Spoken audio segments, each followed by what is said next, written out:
Welcome everyone. Thanks so much for joining us today for the Road to Recovery webinar.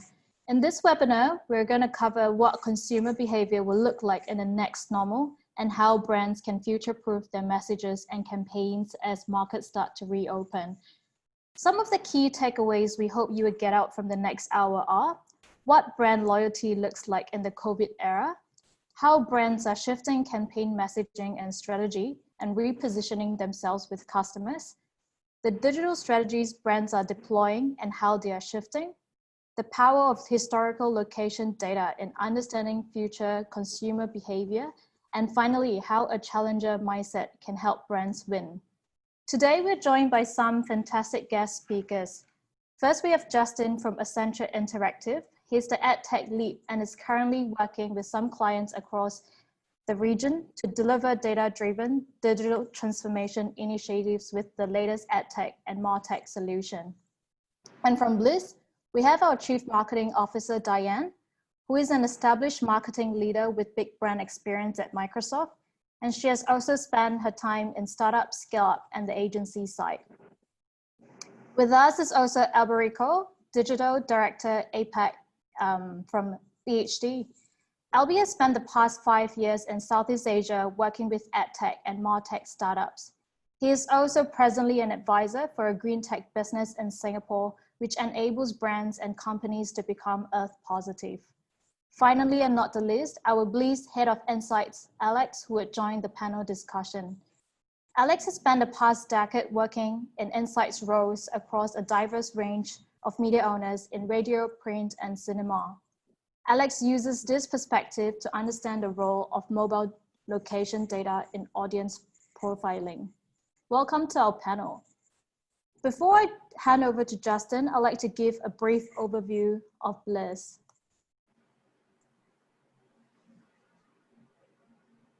Blis is your location-powered advertising and analytics partner. You can find us across 75 markets globally. We are experts in understanding what people actually do in real world through our suite of proprietary technologies and solutions, from pre-campaign planning to post-campaign attribution. Now, before I pass on to Justin, if you guys have any questions, feel free to drop them in the chat box and we'll address them. Now over to Justin. Thanks, Jing. All right, and then are we going to the next slide? Okay. I think it's just loading. Cool. All right, cool. Yeah, so I'm currently with Accenture Interactive. It's part of a global Accenture consulting company. So just a little intro on Accenture Interactive. I mean, it's everything of end-to-end digital marketing services. We help our clients evaluate customer behavior and how they're reaching their customers. We look after campaign planning, campaign strategy, campaign execution, and then also like MarTech and AdTech and e-commerce stack development and implementation, in addition to building apps and websites. So we help our clients out with a lot of different things in digital marketing. So what we want to talk about is a little bit about how Accenture Interactive, how we're looking at the COVID-19 impact during this period. I mean, it's times of uncertainty, and so Accenture, we try to pride ourselves on building good experiences for our clients' customers. And during this time of uncertainty, how can we do that? So let's go to the next one. And so here are like some observations that we're seeing in the market.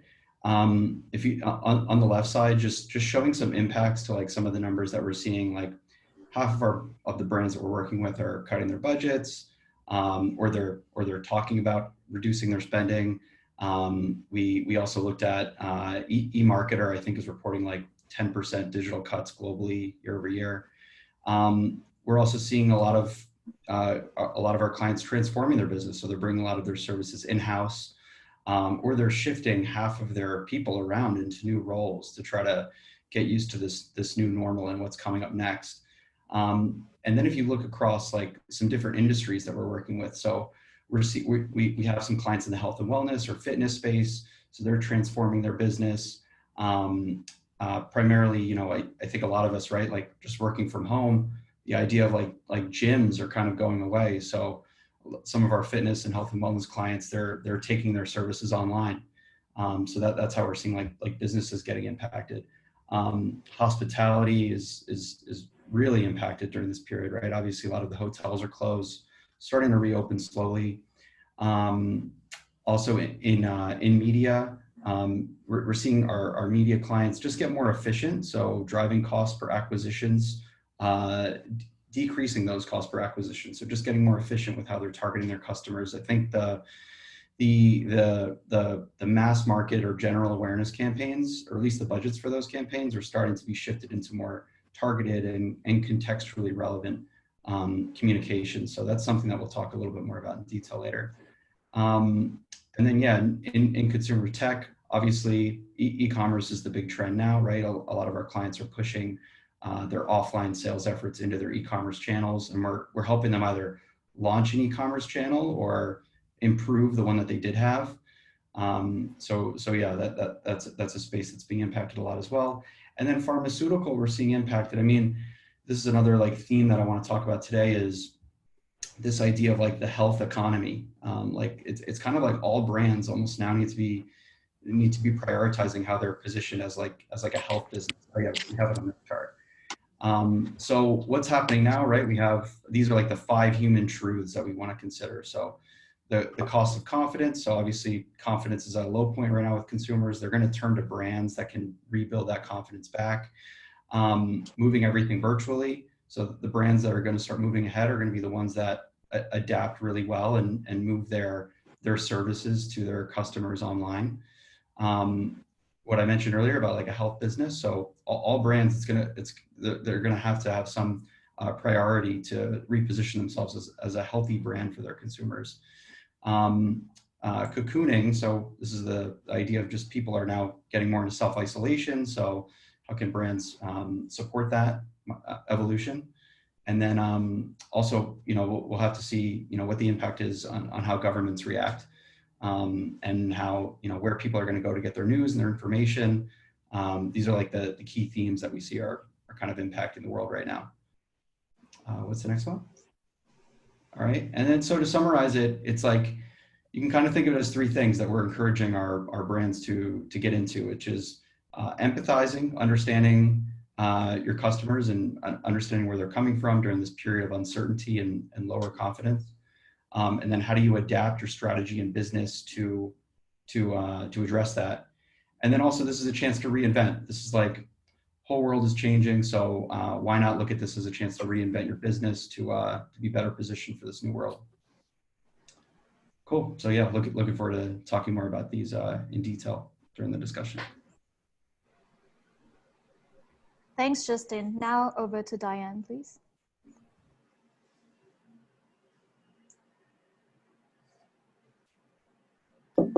Diane, I think you're on mute. Yep, so I am. Thank you. So thanks, Jing, and thanks, Justin. Interesting, Justin, to hear your views on sort of reinventing and transformation and what's changed, and look forward to hearing more later. But I'm going to talk a bit about how we can leverage what may not have changed to address the shifting landscape. So the topic here is 5 ways that historic location data can help drive recovery. And I'm just going to quickly run through the top 5 ways. We can go to the next slide. Yes, so firstly, just to set the scene, human behavior is 93% predictable. And this is according to a study from a physics professor, Alberto Barbassi from Northeastern University. And during COVID-19, many of the behaviors, habits that we tend to practice all the time have gone a bit out the window, mostly due to necessity and also fear versus lack of choice, which means it's likely that most of these habits will return, and potentially some new ones will form as well. But either way, there's still a lot we can learn from those previous and new habits in order to successfully reach customers. So importantly, winning back loyalty is still on the table, and leveraging historic location data. This is information on where people have been over the past 6 months, 3 months, 1 month, whatever that period of time is, and using that to reach customers, and also winning back old customers is also important. And now's the time to fight hard to defend and retain those new customers who have started to rely on your services or your offering throughout the crisis. So just running through the 5 ways just now on the next slide, and I'll touch on each one of them in turn. So firstly, humans are creatures of habit, which I've just started to set the scene for. Secondly, lifestyles, life stages, passions, these things will endure regardless of what happens with COVID. Competitor conquesting can help to win back loyalty. Spontaneity is dead, if only for now. And lastly, shrinking wallets mean expanded target audiences. So we'll go through each one. Fantastic. So firstly, humans are creatures of habit. And as I mentioned just a moment ago, behavioral changes that people have made so far during this lockdown period have been sort of forced on them by biology, i.e. the virus or circumstance. Whereas we'd normally talk about habits being adopted through choice, something the people start to naturally do or put their mind to doing. So it might be the case that persuading a customer to sort of bounce back to pre-COVID behavior might be easier than we thought, which is great news. And if we go to the next slide, some habits are, of course, ingrained over time and will take longer than the rumored 21 days to forge a new habit. But Philippa Lally, who's a health psychology researcher from University College London, who's published in the European Journal of Psychology, her studies show that it takes an average of 66 days actually to form a new habit and can take up to 254 days. So habit forming takes time, but once they're ingrained in, our brains like to take the easy route and will always revert to something that's habitual. But we also did some of our own studies actually just in early March, just I guess after DorsCon Orange in Singapore. But this showed, we asked consumers that how many times they'd need to buy a new product before they became loyal to that brand. And what we saw was that consumers in Singapore, also Australia and the UK, reported that it takes buying a new product an average of 3 times a month to become loyal to that. So I think either way, there's a lot that we can learn from previous and also new habits to successfully reach customers. And brands are going to need to understand these trends so they can adapt in order to reach and engage customers in meaningful ways, regardless of whether it's a new or an existing habit. So if we go on to the next slide, the next phase here is around lifestyles, life stages, hobbies, interests. The fact is that we've always said that where you go defines who you are, but in actual fact, where is a bit of a state of mind. So even though we've all been at home, we've got other things going on. So, with back to school, shopping, Lunar New Year, Christmas, and we can go on to the next slide. People might be starting to plan earlier this year because they might be thinking ahead in the event of a further lockdown, but also where the consumer is in their key milestones, whether that's, about to move house, have a baby, get married, change jobs, graduate, whatever that might be. These events are still coming. That baby's on the way or has already arrived during COVID. So the things that we knew about people through their historic behaviors, we can leverage that to reach consumers about passions and interests and next stages that they have. So this is really important. And each life stage will have a location and buying behavior component. So historical behavior and location data can help paint that picture of what consumers are likely to do first when life goes back to normal. So going on to the next tip, number 3. This is about competitive conquesting, because obviously during lockdown, consumer behaviors have changed, again, not through choice, but through necessity and also fear. So as consumer mobility returns, now's the time to build audiences based on those seen frequently at both your and also your competitors' stores from the previous 6 months, because you may be able to win back that share and encourage in-store frequency and also, target these audiences and their entire households while they're at home to let them know you're opening, what safety measures are in place, what convenience proceedings you have, also if there's a sale on. And Alex is going to jump in here and just talk a little bit about what some of our data showed. Yeah, thanks, Diane. Hello, everyone. Thanks for having us on.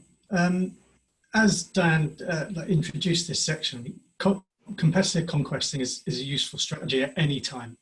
but the kind of the very artificial circumstances we've been operating in for the last 4 months, 5 months now, make it almost a petri dish for us to test some of these theories out in. So we can see on the chart here, and we've put a few flags on there for key milestones throughout the outbreak. If we go back to the left-hand side, so through late January into late February, the case count in Singapore was still low double figures. So we hadn't even crossed the 100 case mark yet in terms of rolling weekly averages. But as soon as Dorscon Orange was introduced, it perpetuated a sense of panic and fear. And this big bump in the purple line you can see there is an example of panic buying happening there. So this was when there was the run on noodles, rice, toilet paper, these very basic level survival purchases. In congruence with that, we saw a decline in loyalty. So I'm going to talk about loyalty a little bit more here for the next minute or so. And we've seen these two lines kind of intertwine around each other, heading in opposite directions since. So at the point where circuit breaker was introduced, a couple of weeks or a few weeks prior to that, people had already started to work from home. They'd started to change their routines. Commuting had started to slow down. So a big sector of industry, particularly this view we're taking on the grocery sector here as an essential items vertical of retail that was allowed to remain open throughout. We saw footfall decline. What we were seeing was fewer shoppers going to fewer stores less often.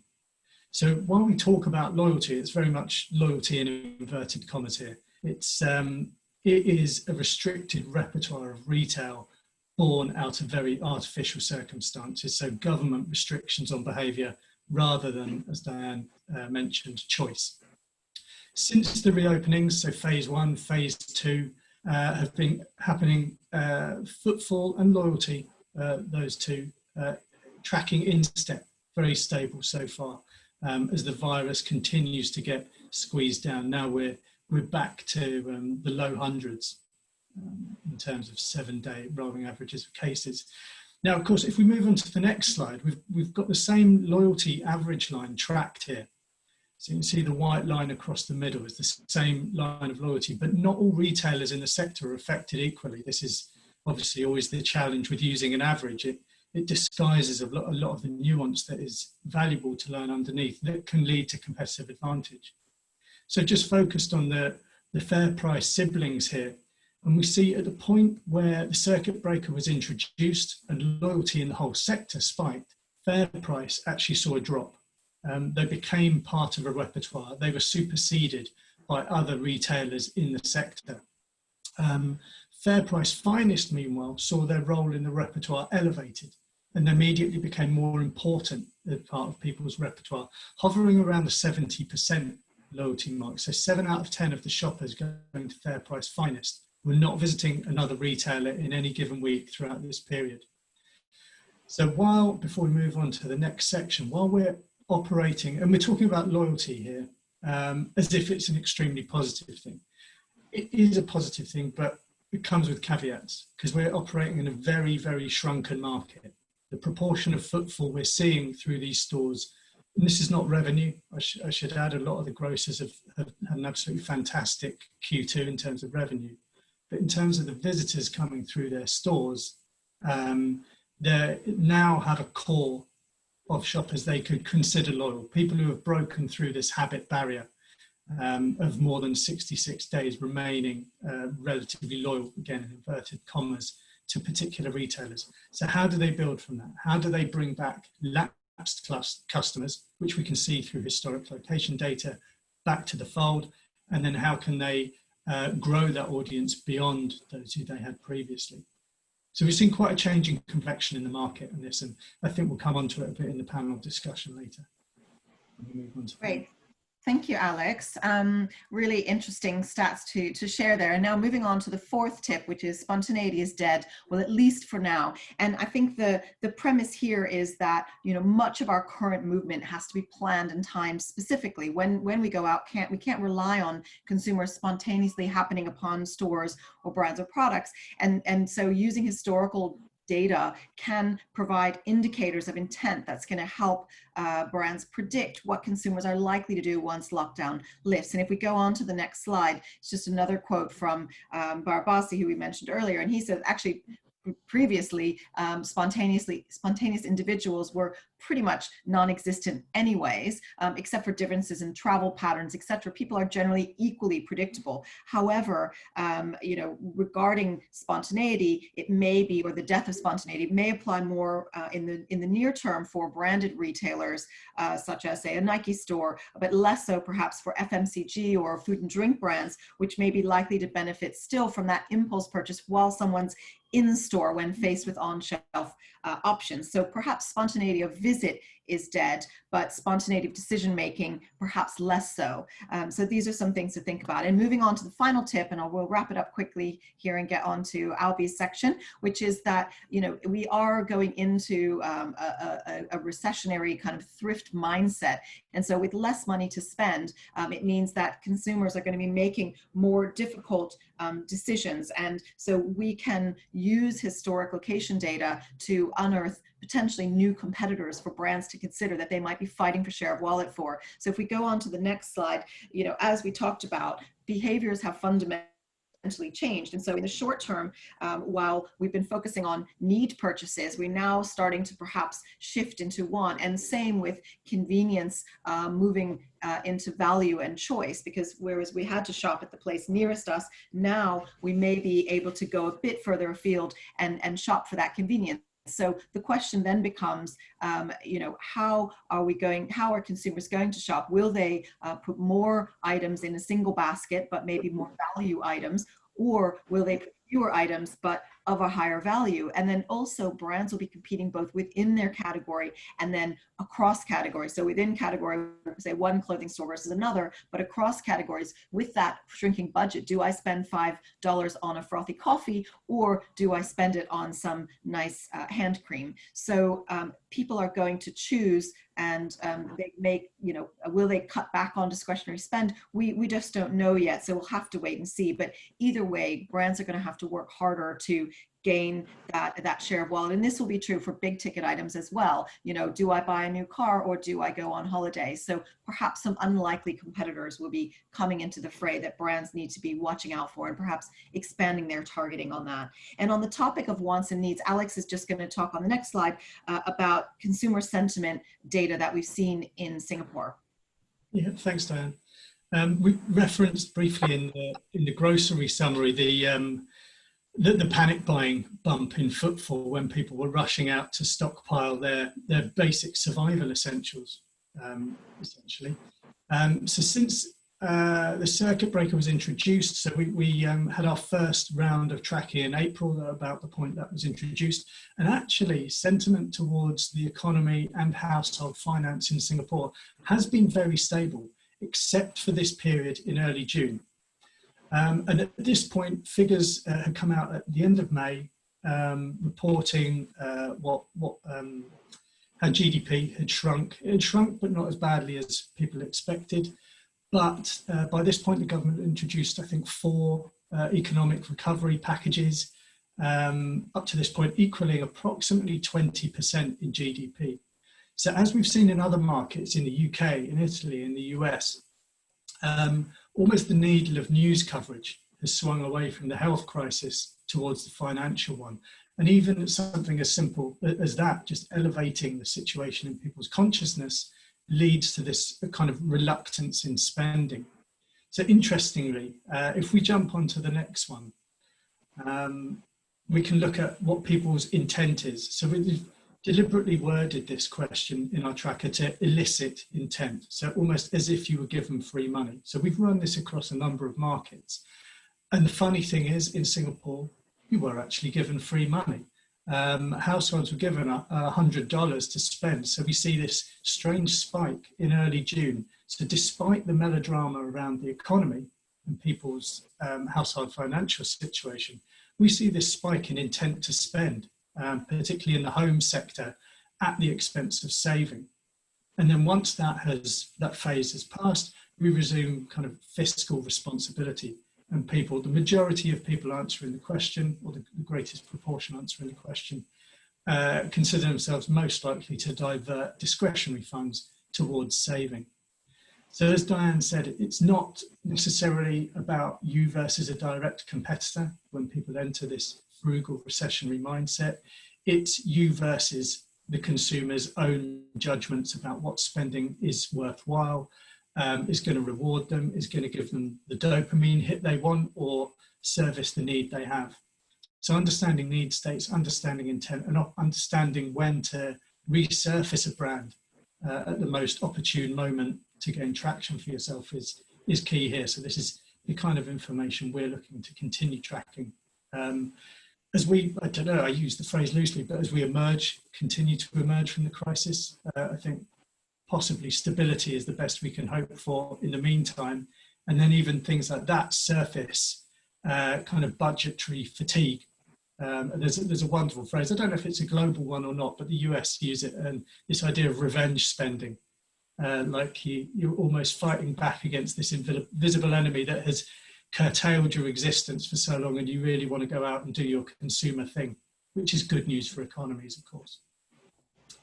I think from here, it's a direct handover to Albie. Yep, actually, we've got one final slide here just to wrap up. So thanks, Alex. And there you've got the top 5 reasons why historic location data can help brands. And this is about driving recovery, but and reaching prior, current, and new customers at the right time in the right place, and combining that past and present consumer data, as you can see from some of the slides that Alex shared, can really help give some predictive insights to enable businesses to better, understand consumers, engage with them at the right time with relevant messages. So, so that's really all we had to share on this topic, and we'll pass on to Albie now to talk about the challenger mindset. All right. Well, hello. Go straight into the first slide, but so I'm going to be quickly talking to you about what's going to drive brand success post-COVID, and how we believe that challenger brands are the ones best placed to come out of this, everything swinging. So first slide, it's not about who you fight, it's about what you're fighting for. Next slide, sorry, Jing. So just to get us all quickly on the same page, I think we first need to just define challenger brands for anyone who's not fully familiar. So challenger brands are those not who challenge somebody, but a brand that challenges something.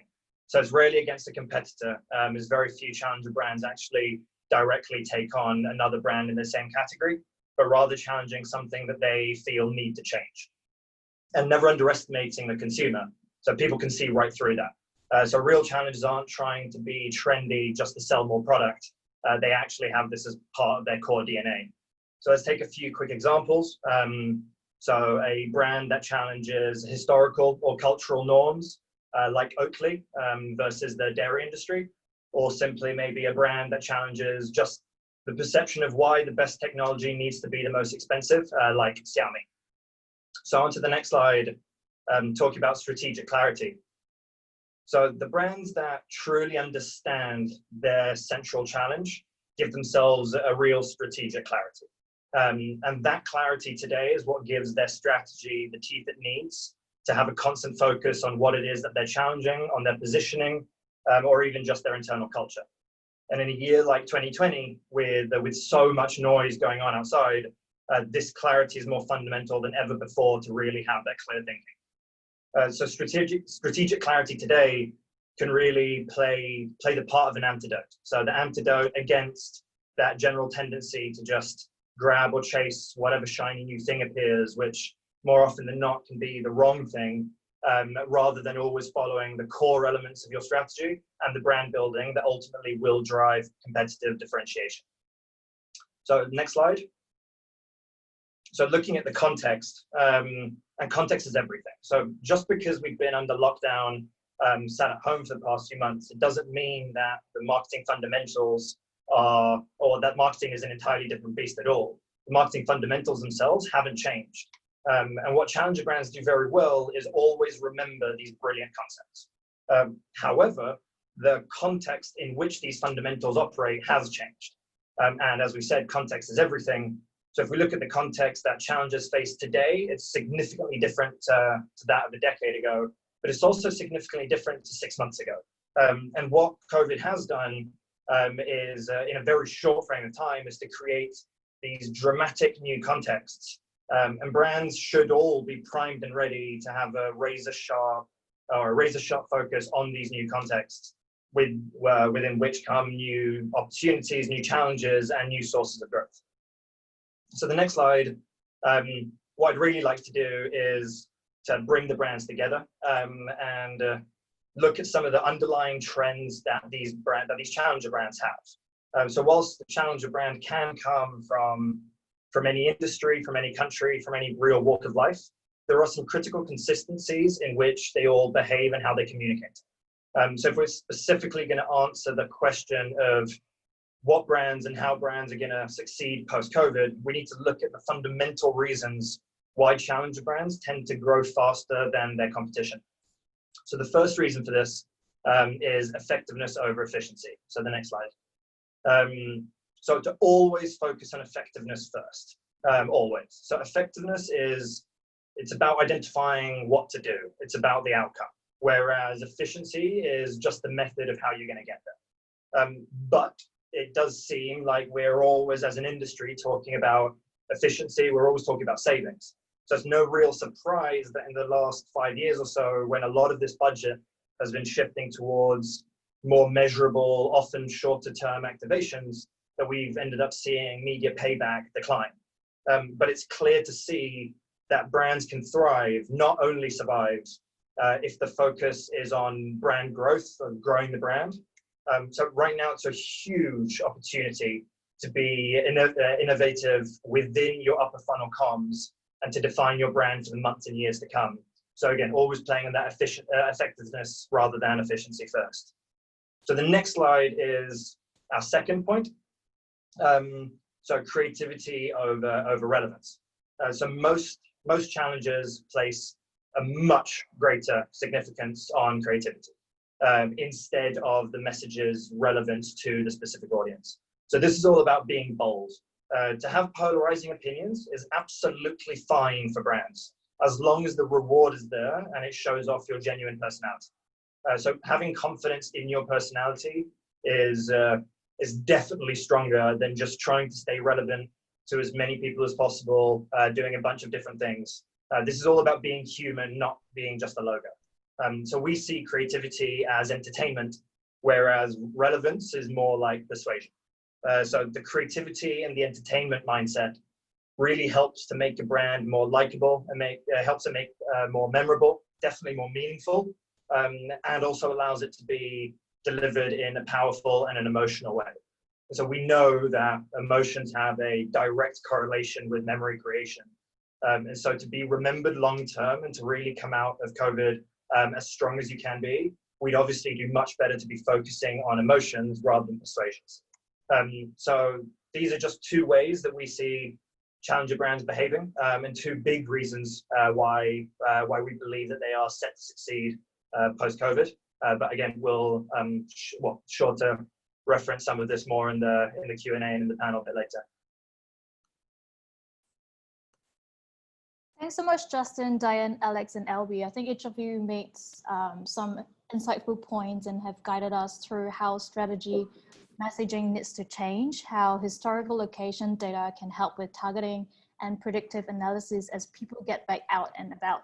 And finally, how a challenger mindset and approach, context, and creativity over relevance can help brands along the way on this road to recovery that we are all in right now. So now we'll switch gears and get a little more interactive in our panel session.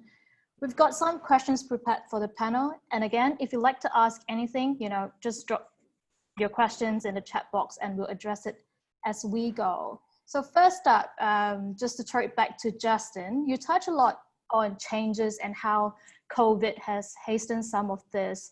Do you think some of the trends we've seen during this time are here to stay? And if so, which are the ones? I think it's a bit complex because I think you're going to see that the answer to that be different by market. I think for the markets where this crazy period that we're in lasts longer than others, you'll see, I think the longer that this goes on for, the more likely it is that some of these behaviors are going to be there to stay. So for example, in like some of the APAC markets, right, a lot of things are still not quite open. For example, like travel is greatly impacted in some of the markets. But then there's other markets like Thailand where things are starting to open up a little more slowly. And so, you know, there was only about a 3 or 4 month period for them. So they might be faster to adapt. But even in markets like Thailand where things are like turning on now versus some other markets, you know, or it might take another 6 months or so, you're already, we're seeing things like consumer confidence is still quite low. You know, we're seeing like for example, like with travel, people are more keen to like travel via their cars, or they're more keen to like drive to destinations versus, you know, they're a little more cautious to use the airport or use the airplanes. So I think some of that is going to be here to stay for a little while, and then we'll see what goes long term. And then other things, just like people working from home and the whole like work remote economy are gonna have, like, I think much more longer term impact. Like, so I think there's gonna be a variety of things that stay, and I think it might vary by market. Yeah, I think when you mentioned about long-term planning, that ties in with what Diane mentioned about how behavior doesn't change over time. And, you know, it's up to 66 days, up to 240 days. So Diane, do you have do you have anything to add regarding how historical data, like human data, might help with this to set them apart from longer term planning? Absolutely. I mean, we've all read the studies and the reports that show early in the crisis that show that brands that continue to invest during a recession come out better. And so, you know, for the short term, we feel that it's important for brands to be staying top of mind, and, you know, obviously depending on the lockdown status of the market, you know, winning back those previously loyal customers and also attracting new customers, as we talked about. And I think one of the key things that we've found in some of the consumer study pulses that we've done in different markets, and this particular piece comes out of something that we did in Australia, is that, you know, consumers are looking for more control over their environments. So brands are going to have to adapt customer experiences accordingly, and that's going to be for the short term at a minimum, and possibly longer term. So, you know, it could be, you know, obviously less cluttered store layouts or more seamless offline to online journeys, or online to offline journeys, I should say, and also, you know, tracking foot traffic to your and your competitor locations can also be used for predictive modeling to understand when and where to activate campaigns. As you could see from some of the charts that Alex presented, you know, some of the things are perhaps a bit counterintuitive about how people are shifting to different brands. So I think in the short term, it's about keeping an eye on those signals and really staying top of mind. Yeah, thanks for sharing that. And in terms of like how, you know, we are moving into different contexts, or how LB spoke about how the context is changing or has changed dramatically during this moment. LB, could you share more about how brands, as in what exactly are we talking about here in terms of changing context, and what are some of the implications for the media world more specifically? Yeah, so I mean, as we said, obviously the fundamentals haven't changed, but the context in which they operate has changed. And what we all need to do is really understand the new context and the implications that those have to the media world. So I mean, if we just list a few, firstly, we can see obviously that media investment this year has dropped, and that is expected in a downturn, but it doesn't always mean that that's the right thing to do. So we know for a fact that companies that don't reduce, or that do reduce their spend, take longer to recover. And actually now there's new evidence to suggest that actually if you increase your marketing, you're going to recover 3 times faster when we get to normal times. Obviously, it's a little bit difficult to tell everybody increase your spend.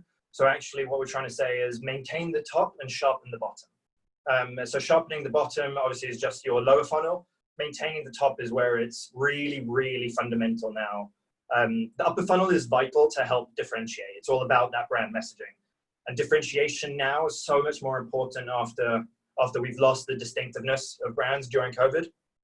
And the upper funnel is obviously vital to help drive the longer term uplift, for which brands in most categories generate the largest returns.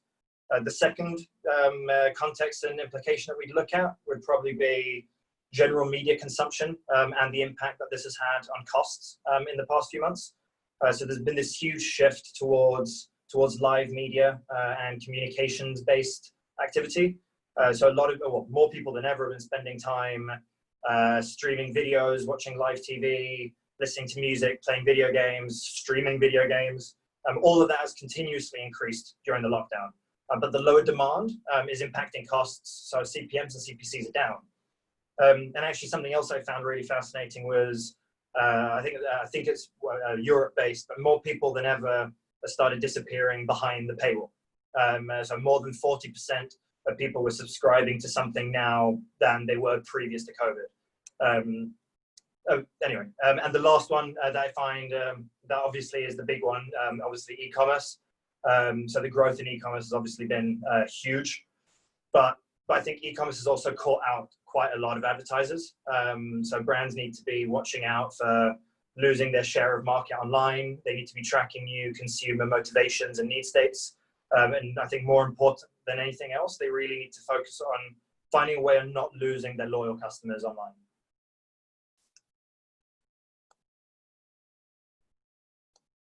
Yeah, I think what you mentioned in terms of, media investments down to context is it's similar points to what Justin brought up in his second slide. So do you have other things to add to Albie's point on that, Justin? Yeah, I mean, right now, I mean, we feel like, the brands that are going to come out of this successful are the ones that do stay. It's going back to that point that we were mentioning about like empathy, like right now you have a lot of customers that aren't really sure about the future. They're not sure where things are going. And so they're looking for brands that kind of like empathize with that situation and are being, contextually relevant to what's going on. There's a lot of people out there that have lost jobs, businesses are closing. And so, for example, like how can you give them an experience or something that they can look forward to during this period? How can they reinvent themselves? How can you give them something that's healthy for them during this period? Or when it comes to like our financial services clients, like how can you get creative and empathetic when it comes to lending money, like short-term loans, things like that. So staying contextually relevant is like really key right now, and it's something that's impacting all the brands that we're working with across different sectors. Yeah, interesting that you brought up empathy, because I think that in that sense, everyone is in this moment, and Diane mentioned that, how this economy downturn, people's wallets have strong. So Diane, do you have any tips for brands to balance that fine line when, in terms of reaching their audience, when people are in this really tricky period of time where, the wallets have strong? Where do we strike the fine line between that? Yeah, that's a great question. And I think that, going back to the point that, this is about context, there's been, COVID has created a change in context for everyone, but it's not changed the people, or as Albie talked about, the fundamentals on the marketing side. So, the thing is to, really think about the people and the humans that you're targeting, whether that's, through the change in messaging around empathy, but also what are the things that define us, our hobbies, our life stages, our passions, the things that we already know about consumers, and looking at, how do we target more granularly, for example, not just a particular demographic, but looking at those lifestyle attributes, those passions, those life stages, and based on where they've been seen, for example, previously. And so if we can combine that granular targeting based on where people have been with those empathetic human messages, then it could be a really winning strategy.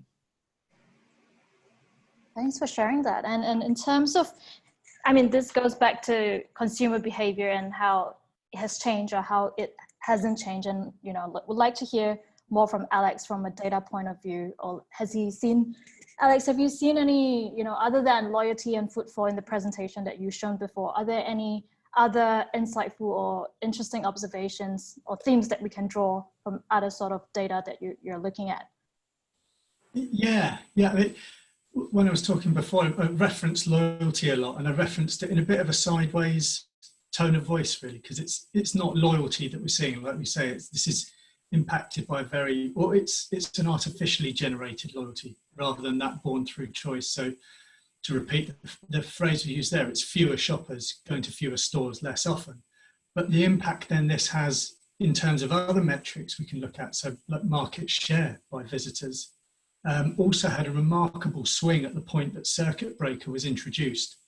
So even though people had kind of stockpiled their basic rations, when circuit breaker was introduced, there was a big swing away from a couple of previously market leading, kind of top 2 or 3 in the market retailers, right over to Giant, who were also a fairly, thanks, here it is, as if we prepared it. You can see halfway along here, the kind of the bright orange chunk there is Giant.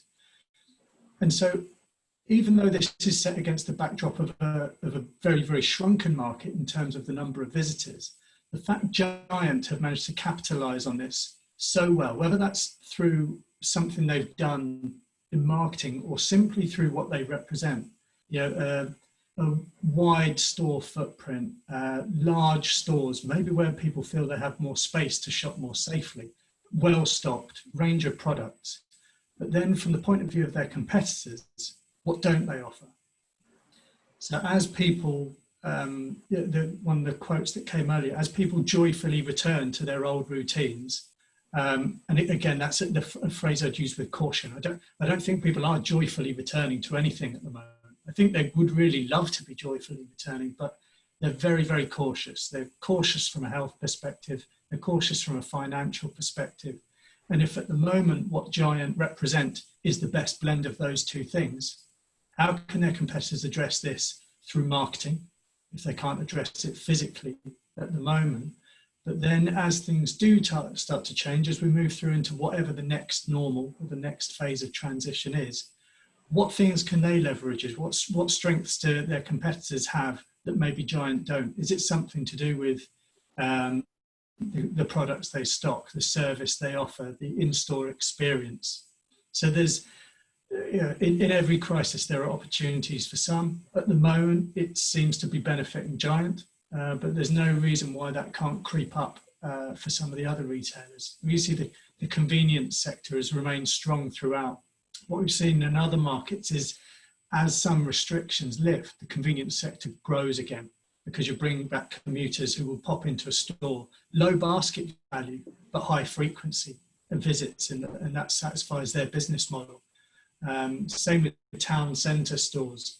They've really struggled a lot through the worst of the outbreak as people were sheltering at home and not picking up making the incidental and occasional visits to stores that they otherwise would do.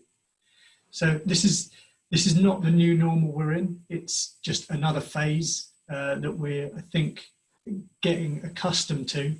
But there'll be, as with any situation, I think basically everyone else on the call has referenced this, that there are different cohorts of people exhibiting different behaviours because they have different traits that motivate those behaviours.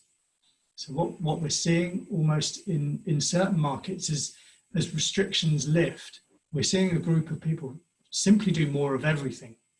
It's not some people who are doing a bit more grocery shopping or some people who are dining out more. It's the same group of people who are more likely to be doing a lot of this stuff. We're talking about a temporary wave of early adopters, essentially, people who are maybe a little less cautious or for some have some sense of immortality, are those most likely to be engaging most heavily across more sectors of the market as restrictions lift.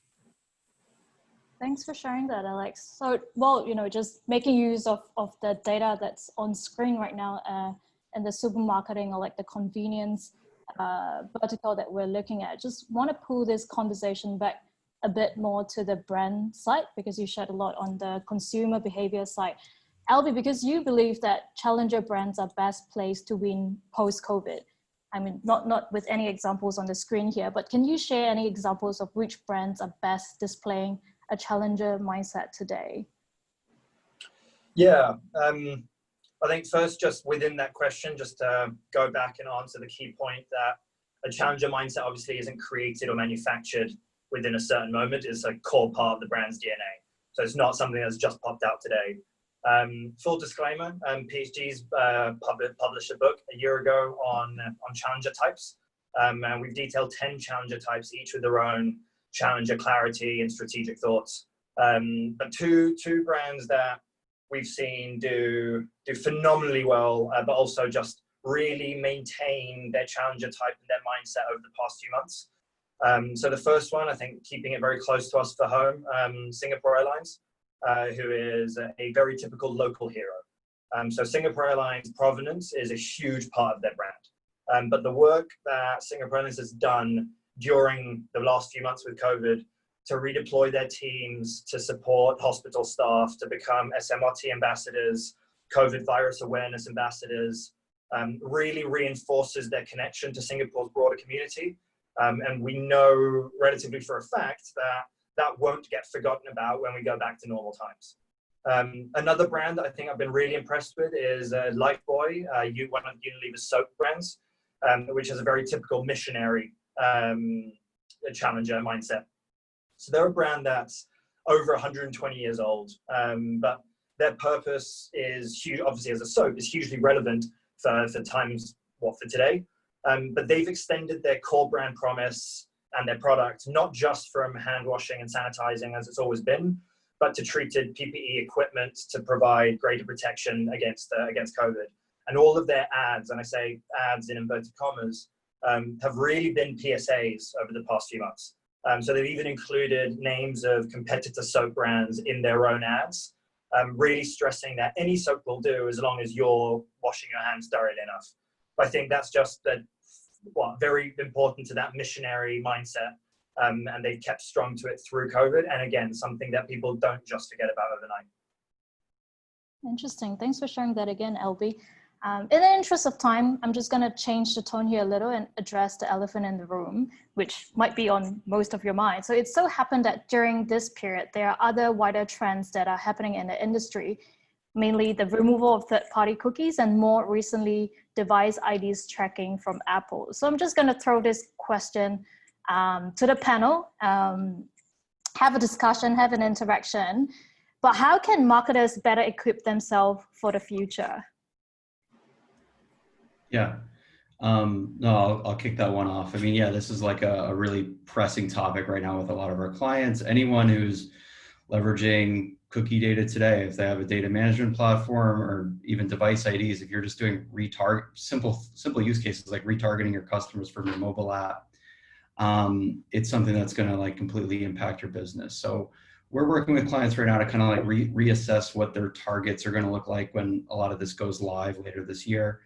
And how can they better like future fit themselves? I think the future, I think, needs to look something more like authentication based, where you have pools of customers that are willingly giving you their data. They're logging in and authenticating and giving you access to their information. I think the days of being able to leverage these anonymous, I mean, we call them anonymous IDs for a while, but I think consumers have kind of caught on to that, and it's going to kind of require like a revolution from a lot of marketers to kind of get ready for this. So we're still exploring what it's going to look like. I mean, I don't see anyone has the answer right now. I know all the big tech providers are searching for answers too, but it's going to be something that's going to be, you know, authentication based, first party data based. Customers are going to log in, and then it'll beg the question, like, how do you get that data from your customers? I mean, you're going to have to give them some kind of value, some kind of incentive or premium content to get them to log in and give up their information to you. So it'll be interesting. I think it's exciting. I think this is probably where the future is heading anyway. It's just, yeah, it's really like coincidental that like Apple has kind of thrown down the gauntlet on everyone during this period. So we're all going to have to kind of scramble and come up with some solutions now.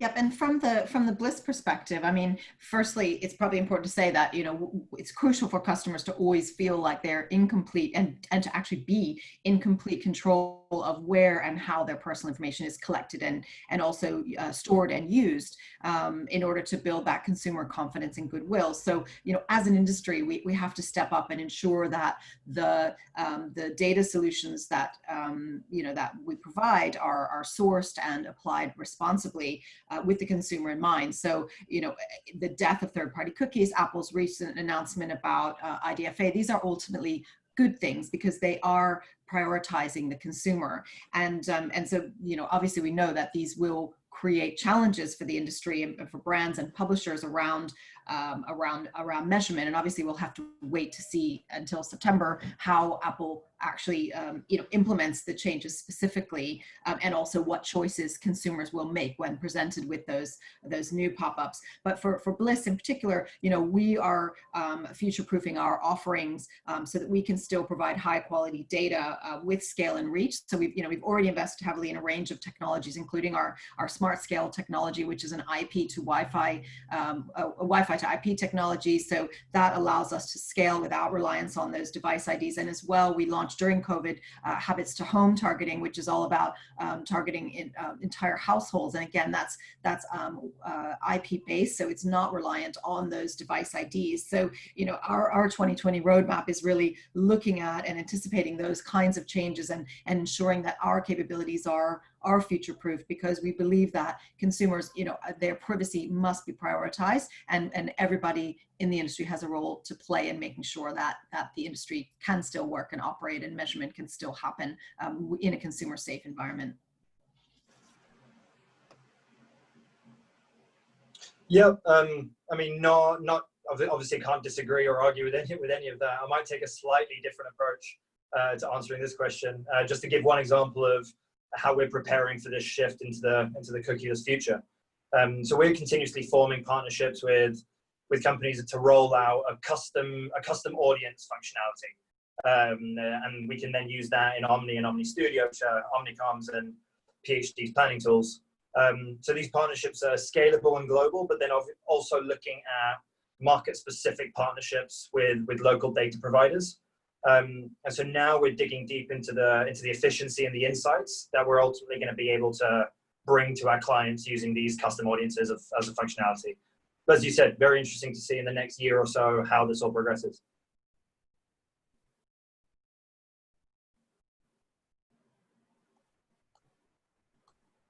Thanks for sharing. I think in the interest of time, we'll be wrapping up here.